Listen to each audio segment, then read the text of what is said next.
Hello everyone, आज की class में हम एनसीईआरटी क्लास 11 का जो आपका एक्सरसाइज 7.3 था परमुटेशन एंड कॉम्बिनेशंस, ठीक है, इसका क्वेश्चन नंबर 5 डिस्कस करते हैं। आपके सामने क्वेश्चन है, from a committee of 8 persons in how many ways can we choose a chairman and a vice chairman assuming one person can not hold more than one position. देखिए, आपके पास जो total person है, ठीक है, total जो person है आपके पास वो है 8 और इस 8 में से आपको क्या बोलते हैं, चेयरमैन और वाइस चेयरमैन बनाना है। ओके, अब चूंकि जो आदमी चेयरमैन बनेगा वो वाइस चेयरमैन नहीं बन सकता है और जो वाइस चेयरमैन बनेगा वो चेयरमैन नहीं बन सकता है। तो इसका कंसेप्ट क्या है, यानी कि चेयरमैन आपका 8 में से अगर कोई एक बनता है, अगर यहाँ फिक्स है कि चेयरमैन 8 में से कोई एक बनता है तो ये चेयरमैन का पोस्ट है, ठीक है। बाकी जो बच गया वो वाइस चेयरमैन का पोस्ट है, वो वाइस चेयरमैन का। तो इसमें से चेयरमैन 8 में से 8 अभी कोई भी चेयरमैन बन सकता है। तो यहाँ का जो आपका तरीका है 8 वेज है, ठीक है, 8 वेज है। अब वाइस चेयरमैन बनने का तरीका जो आपके सामने वो 7 वेज होगा। क्यों? क्योंकि 8 पर्सन में जो आपका एक बन जाएगा चेयरमैन, तो दूसरा अब वो एक जो चेयरमैन की गिनती में आ गया, बाकी अब वो चेयरमैन नहीं बन सकता है। तो इस 7 में से कोई एक वाइस चेयरमैन बनेगा। तो आपका क्वेश्चन में पूछा गया है, ठीक है, from a committee of 8 person in how many ways can we choose a chairman and vice chairman, therefore total possibility of choosing chairman and vice chairman जो होगा, ठीक है, वो हो जाएगा आपके सामने कितना, तो 8 × 7 यानी 8 7 जा 56। ये जो आपका प्रोसेस है ये है आपका by using the principle of multiplication. और अगर इसी क्वेश्चन को हम लोग ये समझे कि टोटल आप देखिए मेंबर आपके सामने कितना है, तो वो 8 है, ठीक है, और चेयरमैन और वाइस चेयरमैन में से हमको सिलेक्शन करना, यानी आर आपके पास क्या है, 2 है। तो फॉर्मूला अप्लाई करेंगे NPR का, और हम जानते हैं परमुटेशन में NPR होता है फैक्टोरियल n/n - r फैक्टोरियल, यानी जहाँ आपका n है 8, ठीक है, और आपका r है 2। ओके, अब जब हम इसको सॉल्व करते हैं तो फैक्टोरियल 8 - 2 फैक्टोरियल होगा, ठीक है। इसको सॉल्व करेंगे तो हमको मिलेगा फैक्टोरियल 8 × 7 × फैक्टोरियल 6, और 8 में जो आपका 2 माइनस होगा वो हो जाएगा फैक्टोरियल 6, यानी यहाँ से भी आपको जो टोटल वेज पता चलता है वो होता है 56। तो आपके इस क्वेश्चन का सॉल्यूशन हुआ 56। ओके, अब हम बात करते हैं इसका नेक्स्ट जो क्वेश्चन है, क्वेश्चन नंबर 6 के बारे में, ठीक है। चलिए देखते हैं क्वेश्चन नंबर 6। आपके सामने क्वेश्चन नंबर 6 है कि find n if n-1 P3 ratio n P4 = 1:9, यानी आपके सामने इसका और इसका जो रेशियो है वो 1:9 दिया हुआ है और आपको वैल्यू फाइंड करना है n का। तो सबसे पहले हम सेपरेटली इस दोनों को सॉल्व करते हैं और उसके बाद इसका वैल्यू पुट करेंगे। तो सबसे पहले आप ध्यान से देखिए, इसको हम लोग ऐसे लिख सकते हैं n-1, ठीक है, P3/n P4 = 1/9, और इसको हम लोग इक्वेशन 1 मान सकते हैं। अब सेपरेटली इसको सॉल्व करते हैं। तो देखिए ध्यान से, अगर हम लोग इसको पूरे को क्वांटिटी को n समझें तो हम लोग इसको लिख सकते हैं फैक्टोरियल n, ठीक है, बाय n - r फैक्टोरियल, चूँकि NP आपका n-1 P3 है तो factorial n by n minus, ठीक है, r फैक्टोरियल। आप ध्यान से समझिए इस क्वेश्चन को, ये जब ब्रेक होगा तो ये दिखेगा n-1 फैक्टोरियल और नीचे दिखेगा आपको n-4 फैक्टोरियल, ठीक है।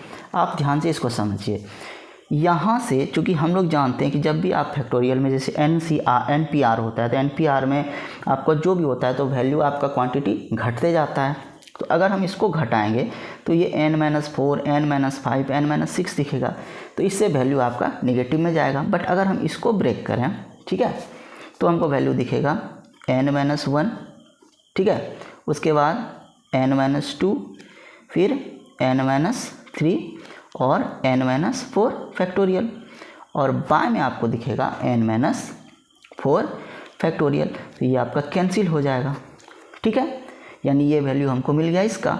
अब हम ध्यान से देखते हैं नीचे वाले वैल्यू को, तो नीचे वाले वैल्यू में आपका है np4, ठीक है। तो np4 को भी अगर हम ब्रेक करते हैं तो हमको दिखता है factorial n by n-4 factorial, okay. अब जब हम इसको ब्रेक करते हैं तो फैक्टोरियल n हमारा बनता है n into n-1, n-2, n-3 और n-4 फैक्टोरियल, ठीक है, और बाय में है आपका n-4 फैक्टोरियल। ये कैंसिल हो गया, ठीक है। अब ध्यान से देखिए, दोनों का वैल्यू हमने फाइंड कर लिया। अब हम लोग लिखते हैं putting this value in equation 1। इस वैल्यू को हम लोग इक्वेशन 1 में पुट करते हैं। तो आप ध्यान से देखिए, हमारे सामने वैल्यू था ये n-1p3, जिसका वैल्यू हमको मिला यहाँ पर, ठीक है, n-1, n-2 और n-3। तो जब हम वैल्यू को पुट करते हैं तो हमको मिलता है n-1, n-2, n-3, और नीचे इसका वैल्यू हमको मिलता है n इंटू n-1, n-2 और n-3 और इक्वल टू 1/9। तो ये कैंसिल हुआ, ये कैंसिल हुआ और ये भी कैंसिल हो गया। तो अब ध्यान से देखिए, हमारे पास क्या बच गया, 1/n इक्वल टू 1/9। हम जब क्रॉस मल्टीप्लाई करते हैं तो हमको n का वैल्यू मिलता है 9, ओके। इस प्रकार हमारा क्वेश्चन नंबर 6 का भी सॉल्यूशन हो गया। अब हम बात करेंगे इसका क्वेश्चन नंबर जो है 7, ठीक है। देखिए, हमारे सामने क्वेश्चन 7 है, find r if 5pr equal to 6pr-1, ठीक है।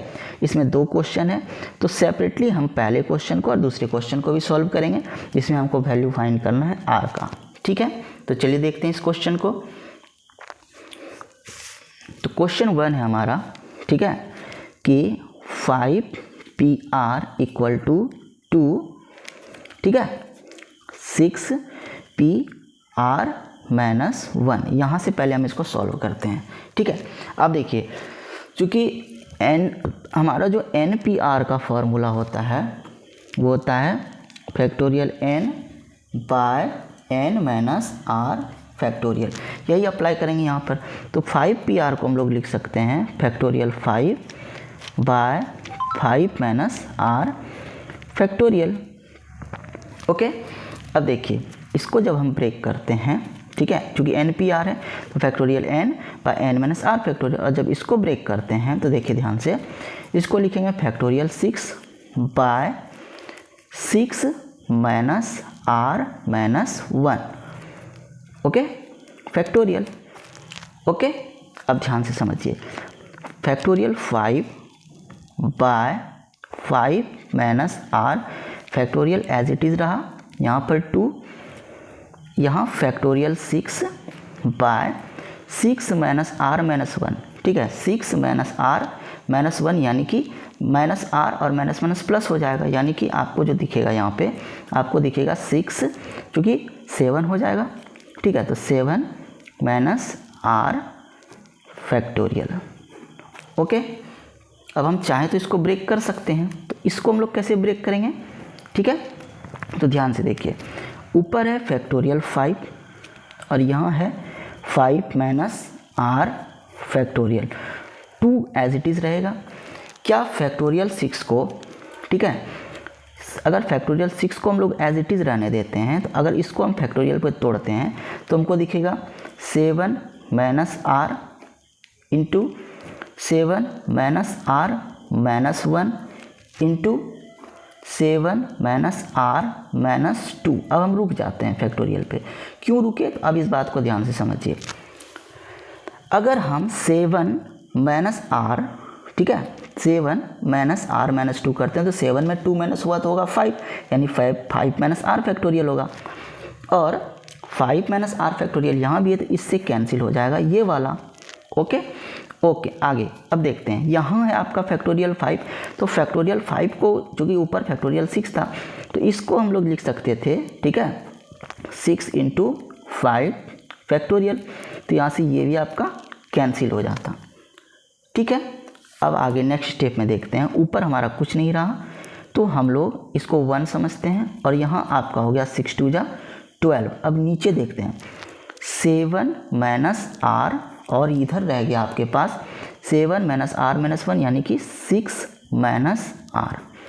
ओके, अब नीचे वाले को हम लोग मल्टीप्लाई करेंगे। तो जब हम लोग नीचे वाले को मल्टीप्लाई करेंगे तो ध्यान से समझिए इसको,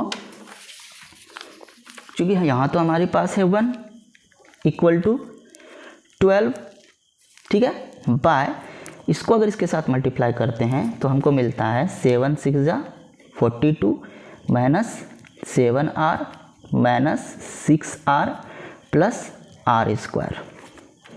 क्रॉस मल्टीप्लिकेशन करते हैं तो हमको मिलता है 12 = ठीक है, 12 = 42 माइनस 13r प्लस r²। अगर इसको हम लोग इस तरफ ले जाते हैं तो हमको दिखता है, ठीक है, कि r² माइनस 13r और प्लस 42 और माइनस 12, तो हम लोग इसको लिख सकते हैं r² माइनस 13r प्लस 30। ये आपके सामने एक क्वाड्रेटिक इक्वेशन हो गया। क्या हम लोग क्वाड्रेटिक इक्वेशन को सॉल्व कर सकते हैं? बिल्कुल, splitting by splitting the mid term. तो r² minus 10r minus 3r plus 30, यहाँ से r को कॉमन लेके r - 10 होगा और यहाँ से -3 को कॉमन लेके r - 10 होगा।